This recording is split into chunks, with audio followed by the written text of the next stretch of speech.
Hello and welcome to our program. Finally, signs of progress in North Korea-US dialogue. The two sides held high-level and working-level negotiations in Washington and Sweden to see a breakthrough on denuclearization. South Korea also joined them in the Swedish capital for three-way talks. We discussed the progress made during these meetings towards a second summit between Pyongyang and Washington. But first, here is what we have for you today. On this week's A Road to Peace, we discussed the progress made toward the second Kim-Trump summit during high-level talks and working-level negotiations between Washington and Pyongyang. We also take a look at North Korean TV coverage on sports day activities held nationwide. Lastly, we meet a North Korean defector student, a member of the Changmadang generation, as she shares her passion and dreams in a new country. For today's discussion, we have with us Dr. Bong Young-shik, Research Fellow at the Yonsei Institute for North Korean Studies. Thank you for joining us today. Very pleased to be here. Thank you. So we thought the date and the exact location for the second North Korea-US summit would come out of Kim Yong-chol's visit to Washington. But as of now, we only know that it's going to happen near the end of February. Do you think the two sides have reached an agreement and they're just putting off the announcement, or have they not reached an agreement at all? Well, delineating from the fact that the venue and time of the second summit meeting between U.S. and North Korea has not been announced. It is premature for us to say that it is set in stone that there will be definitely second summit meeting between U.S. President Donald Trump and Supreme Leader of North Korea, Mr. Kim Jong-un, anywhere, anytime. I think both sides are still in very hard, difficult negotiations to decide on what will be on the negotiation table in the second summit meeting. Depending upon the progress or potential derailment of the working level negotiations on determining the specific agendas that will be discussed by the two leaders, we may not be able to rule out the possibility, even the very remote possibility, that second meeting between Trump and Kim may not take place at all. So we have to wait and see the result of the negotiations now undergoing at the working levels representing both governments.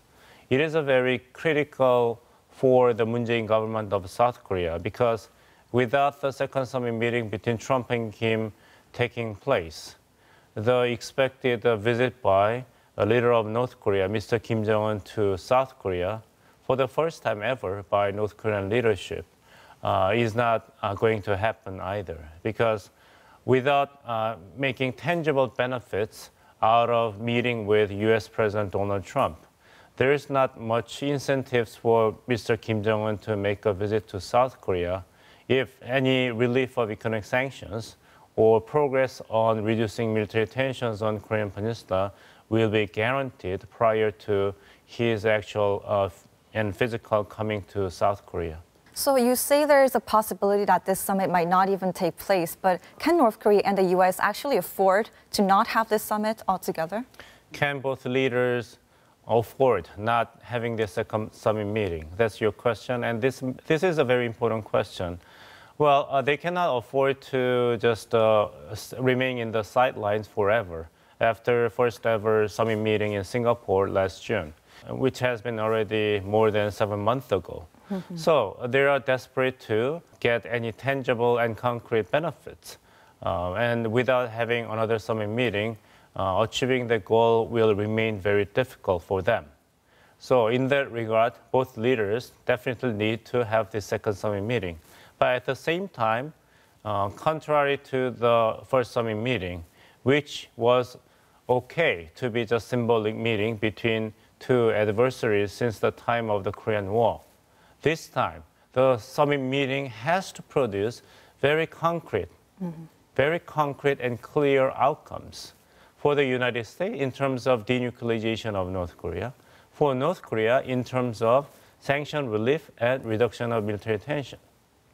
And neither side is really prepared to give what the other side desperately wants. So it is still very hard negotiations. And visit by Kim Yong-chol to Washington and his meeting with Secretary Mike Pompeo and U.S. President Donald Trump does not really allude that the conversation was going very smoothly and productive. So I think they are still very much far away from getting the right atmosphere and framework for second summit meeting to take place. So speaking of South Korea's top nuclear envoy was actually at the trilateral meeting with Began and Choi Right, Sun-hee. Mr. Lee Do-hoon was there. Right. Exactly. But it looks like South Korea is again playing the role of mediator between the two sides. And leading up to the second North Korea-US summit, how much of a role will South Korea play in actually making this happen? There are two approaches argued by the observers and policymakers of North Korea, how to bring final and fully verified denuclearization of North Korea.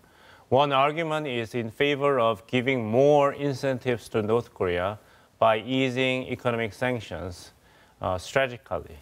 That argument has been supported and championed by the Moon Jae-in government, meaning that if we give North Korea some breathing spells so that North Korea will focus on economic development as opposed to its adherence to nuclear weapons and long-range missiles for survival, then it will create increasing momentum for North Korean leadership to concentrate its effort and resources more and more on economic development and more away from weapon development. Then it will create kind of a screw effect. Then when you drill screw, then more deeper you go, then it will become more difficult for you to get it back. So we have to lead North Korean leadership to go through that path toward economic development. Then up until after a certain tipping point, it will be almost impossible for North Korean regime to go back to its reliance upon nuclear threats in pursuit of national security and prosperity. North Korea will not be any more threatening and bullying pariah state to South Korea, Japan, and the United States. But North Korea will become more like South Korea and Japan, pursuing national interest through economic prosperity. That's one argument. The other argument is that the only reason that North Korean leadership has agreed to negotiate on its nuclear warheads and long-range missile is that it has been feeling tremendous pains under the pressure of economic sanctions.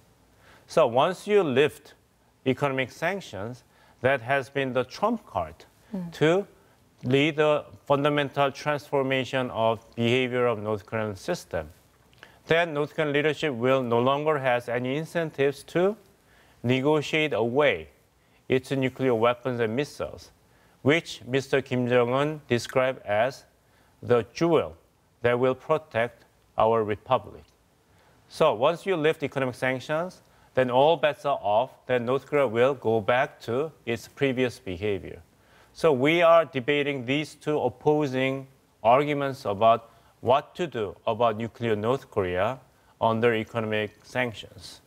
So presence of Mr. Lee Do-hoon representing Moon Jae-in government at the meeting with envoys from United States and North Korea is to help the negotiations to keep these two opposing approaches in certain kind of harmony so that there will be meaningful exchange of benefits and concessions between North Korea and the United States. Otherwise, it is not so meaningful for either leaderships to actually have face-to-face meeting in the second summit meeting.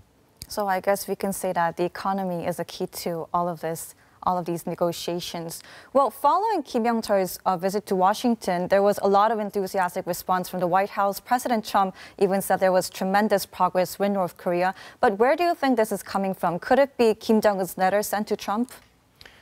Well, we have to take into account that President Trump is coming from business background.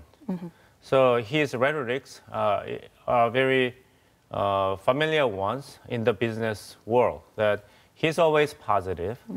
He never closes the door completely shut down, because you never know that if the deal currently on the table may break down. But you never know that you're going to deal with the same business partners in the next negotiations. Right. So it is very natural of him to describe the meeting with Mr. Kim Yong-chol in a very positive note, that we achieved so much. It's a very great meeting, and it was very productive. That doesn't necessarily mean that both United States and North Korea have succeeded in narrowing their gaps on what will be discussed and agreed in the second summit meeting, if the second summit meeting is actually going to take place.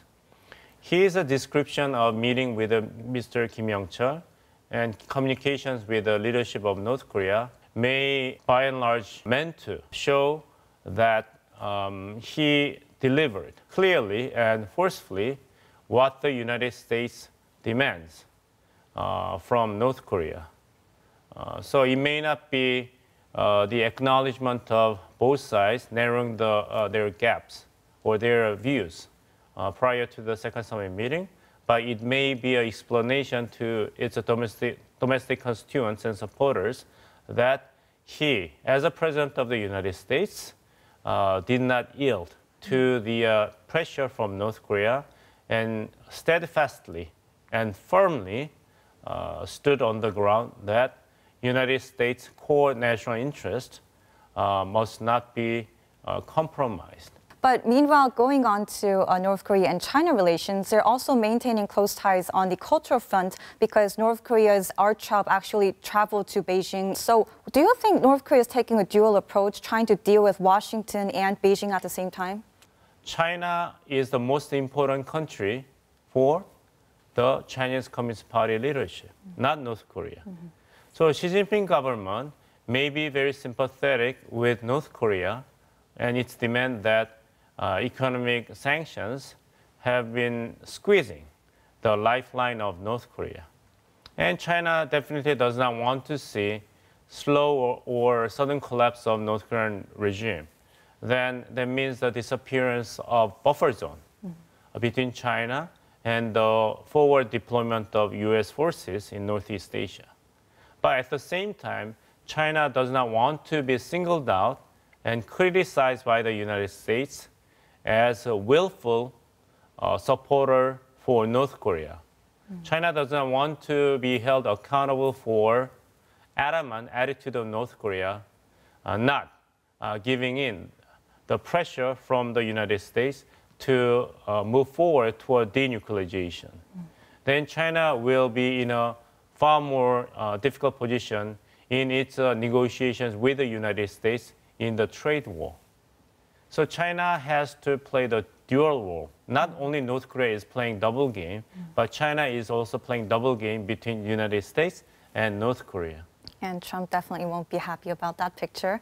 Now, as always, we will watch clips from North Korea's KCTV to better understand the country's culture and society. Despite the cold weather, sports day activities were held across North Korea on January 13th, including at Pyongyang's Kim Il-sung Square. Let's take a look. 경연은 최고령도사 김정은 동지의 역사적인 신년사를 받아 안고 온 나라 인민이 새해 진군길을 힘차게 다그쳐 나가고 있는 속에 첫 체육의 날을 맞으며 김일성 광장을 비롯한 시안의 여러 곳에서 대중체육 활동이 진행됐습니다. 오늘 평양시는 여러 곳에서 대중체육 활동이 활발히 벌어지게 됐는데 여기 김일성 광장에서는 위원회 성주와 함께한 일꾼들이 다양한 체육 활동을 벌이게 됩니다.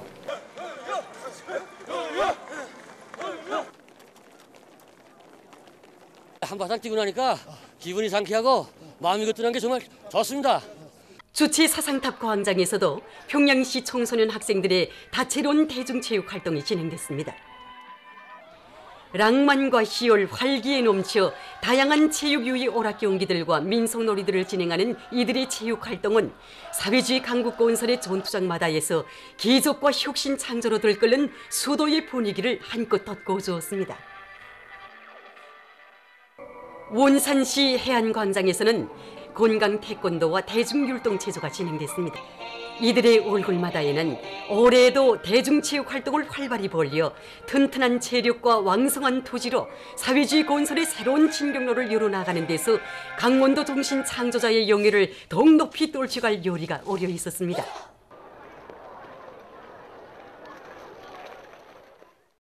황해남도 덕급기관들과 해주 시안의 공장 기업소들에서도 배구를 비롯한 다채로운 체육 유희 경기들이 각 팀의 열띤 응원 속에 진행됐습니다.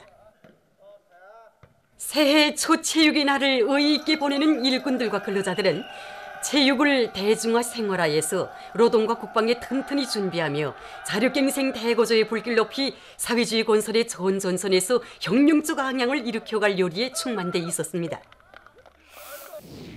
South Korea celebrates Sports Day just once a year, but in North Korea they have one on every second Sunday of each month. So I guess this shows how much North Korea puts emphasis on sports.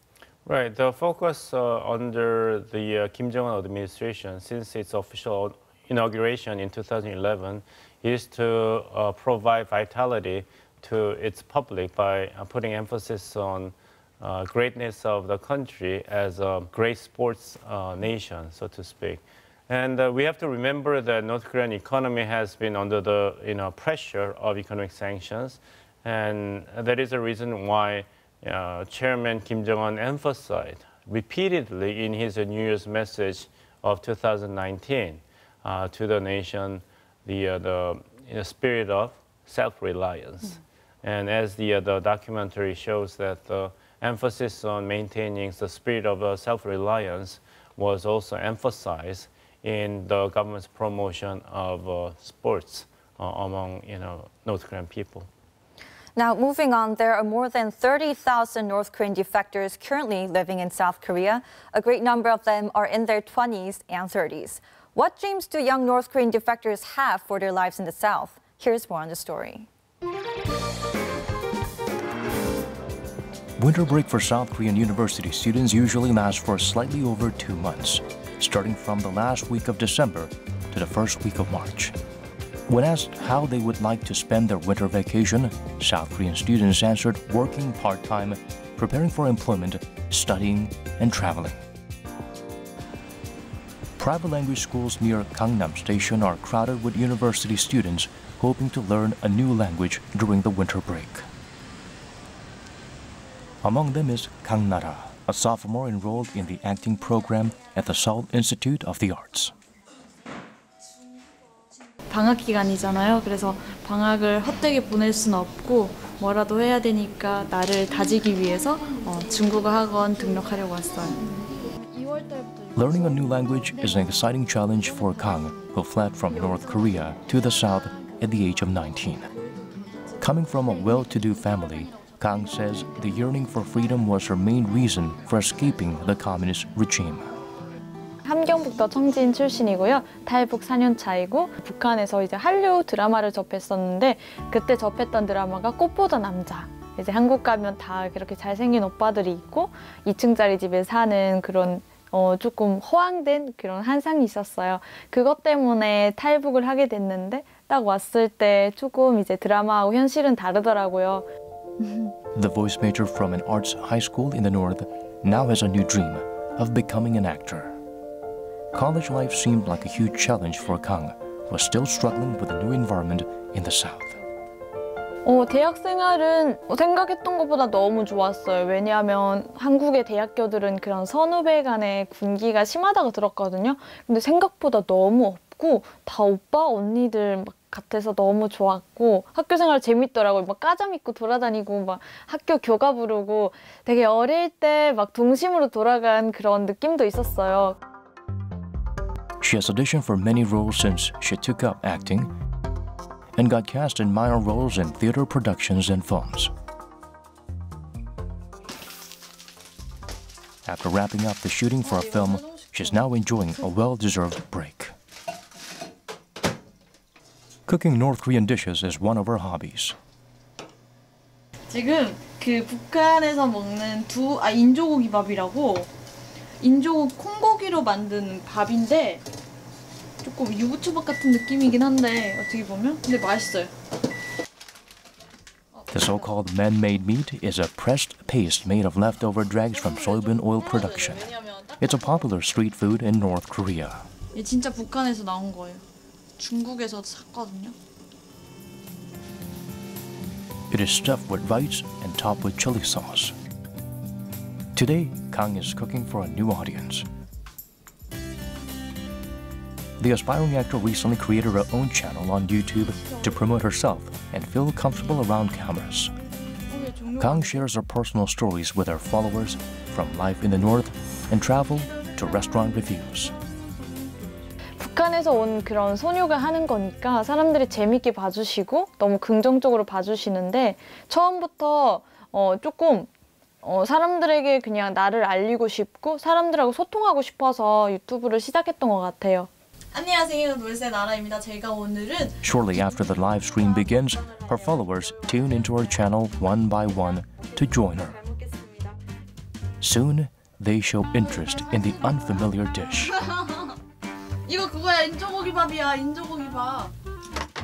북한에서 누구나 즐겨 먹는 진짜 부자나 서민이나 따로 없이 즐겨 먹는 음식이에요. 진짜 맛있는 것 같아.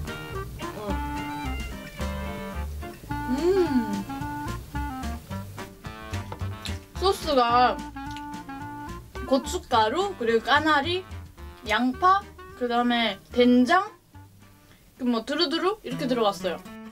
아 진짜요? Kang feels introducing North Korean culture and food to a South Korean audience on YouTube is one way to bring the two Koreas together.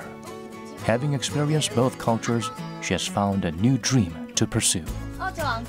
남북교류가 더 활발해진다고 하면 저는 고향에 가서 제 친구들한테 뭐 이제 한국의 문화나 그런 걸 배워주고 싶어요. 한국 문화도 다 서투르고 이러니까 친구들이 한국 사회에도 잘 적응할 수 있게 그런 걸 좀 도와주고 싶은 그런 것도 있어요. 가서 그래서 막 학교 같은 거, 학원이나 학교 같은 거 하나 하고 싶은 생각이 있어요. A young teenage girl who set foot on South Korean soil in search for freedom has now become a university student following her dreams and sharing her journey with an audience. We support her dreams and aspirations.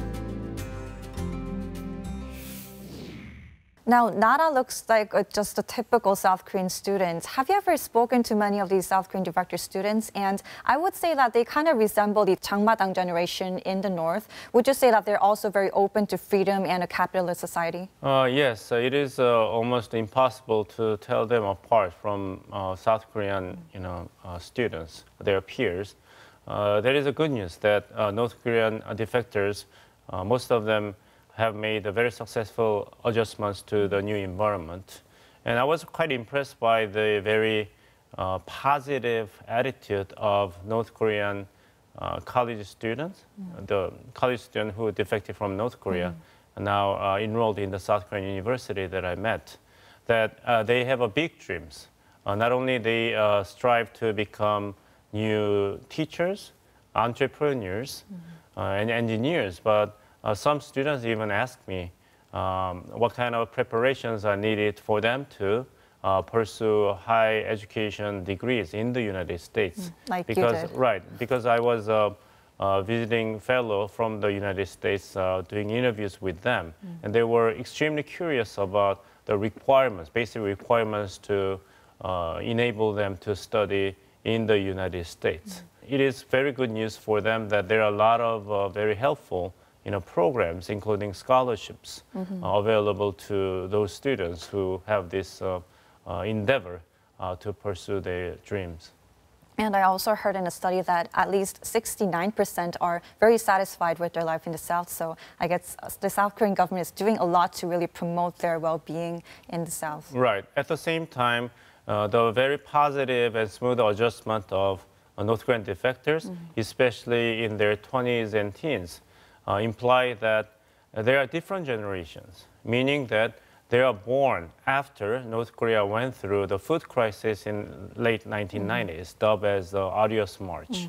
So the new reality of North Korea is that North Korea is quasi-market economy. Although it's not official market economy, but the reality is that North Korean economy cannot function without reliance upon local and underground markets, meaning that North Korean system is far more vulnerable to the pressure of economic sanctions compared to North Korea in 1980s and 90s before the experience of food crisis.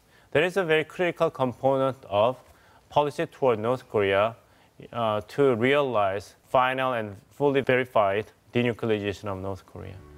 Dr. Bong, thank you so much for sharing your insights with us today. You're welcome. We hope that more of the defectors' wishes will be realized in the near future as the two Koreas improve their relations. But this is all we have for you today. We'll be back next week. Goodbye for now.